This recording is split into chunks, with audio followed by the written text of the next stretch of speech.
Hello and welcome to Alfons Zeileis. My name is Johanna Nagelsbach. I am the grandniece of Alfons Zeileis. Today I have brought something very special from the estate of the Zeileis family. This book. It's a cookbook from 1883, which means it has its 140th birthday this year. It has the title Soup, Vegetable and Meat. Which recipes are in this book, if there have been vegetarian recipes, and which kitchen equipment you needed to cook the meals, you will learn in this video. Let's take a look at the table of contents of this wonderful cookbook.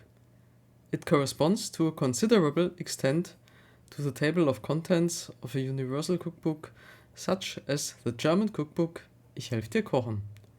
This is not meant to be an advertisement for this book, just an example. In detail, the 1883 book deviates in its division.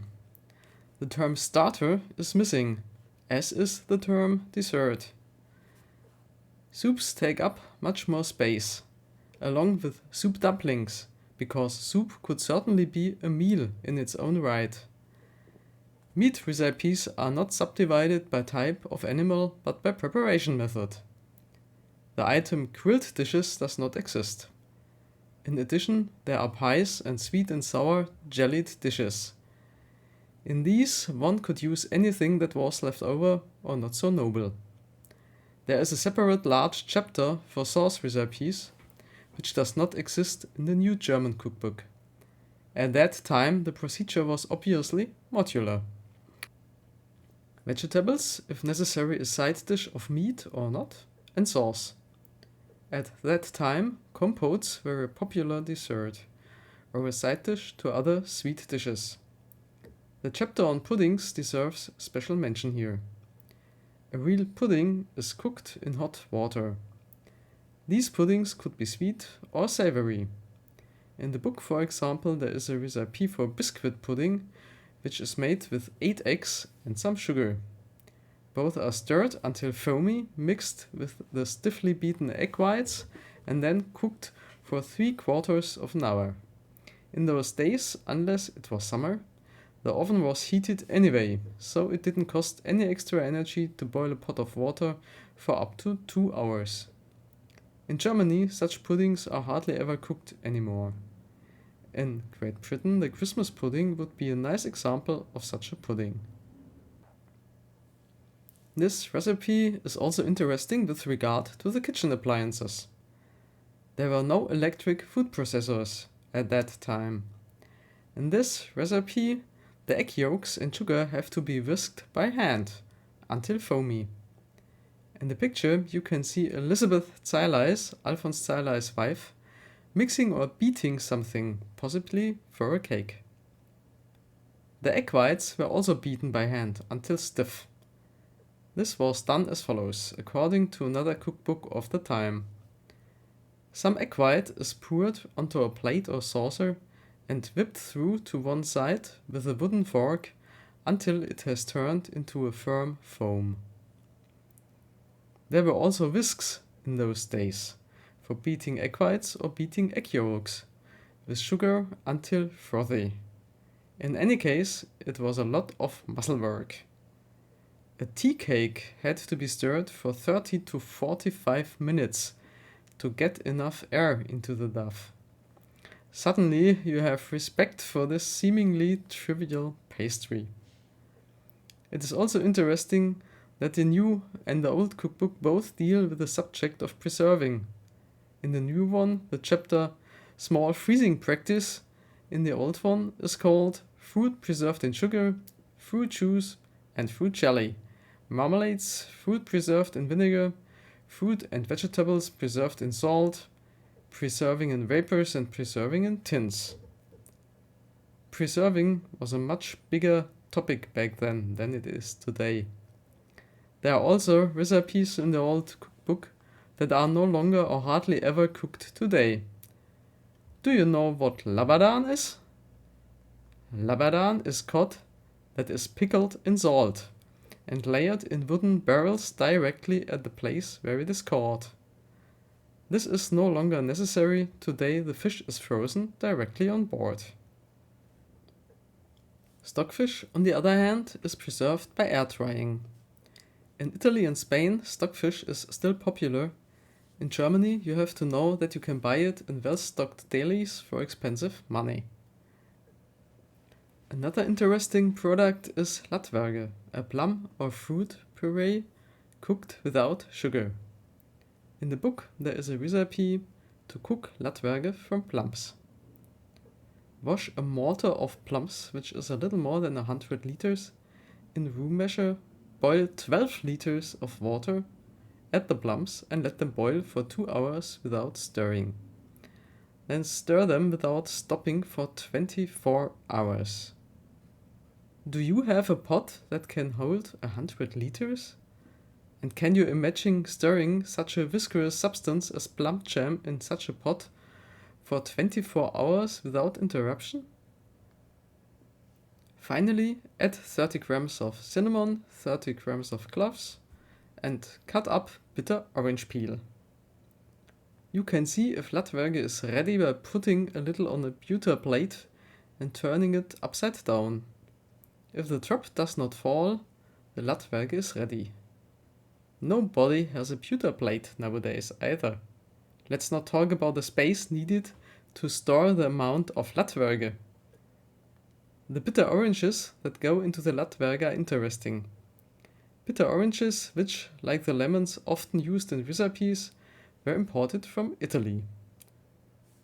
This is where August Zeileis, Alfons Zeileis' father, comes into play again. The citrus fruits were transported by train and processed by August Zeileis, who was a Royal Bavarian Railway expeditor in the good service in Würzburg. By the way, bitter oranges are still available in Germany today. You can get them in well-stocked delis or fruit shops, but only in season from December to around March or April. Let's go back to the topic of meat. In the 1883 cookbook, vegetables are the main thing. Meat is under the heading of side dishes. Today it is the other way around. In addition, on the subject of meat, there are chapters on steamed dishes, ragouts, roasts, and sweet and sour jellied dishes. It is interesting to note that, unlike today, all parts of the animals were eaten, not just steak. You can find recipes for calf's feet, brains, liver, tongue, lungs, heart, and belly pork. One eats beef, sheep, pork, rabbit, and every kind of poultry from duck to chicken to lark. While the meat of the large animals is ordered from the butcher and collected, the book assumes in many recipes that poultry is kept at home, which was indeed the case in the family of Alfons Zeileis' wife. Accordingly, the following is recommended in the recipe: young chickens to roast.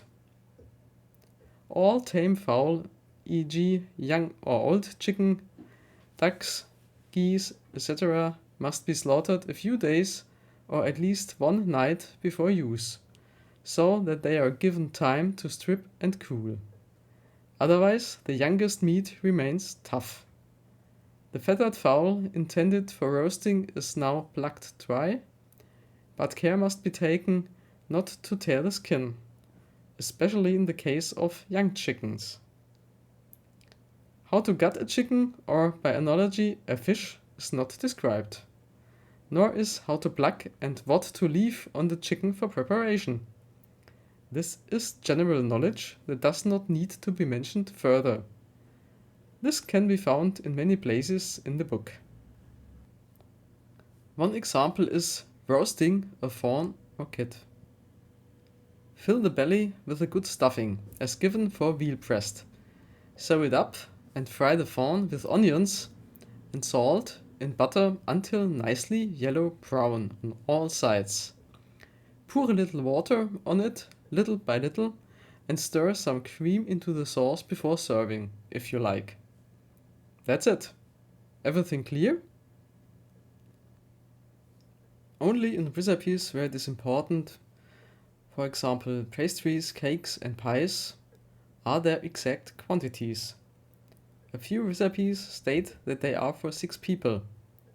Otherwise, they are often prepared with an indeterminate quantity in the form of some, or according to the number of pieces: 1 pike, 1 salmon, 1 kid, 1 cabbage.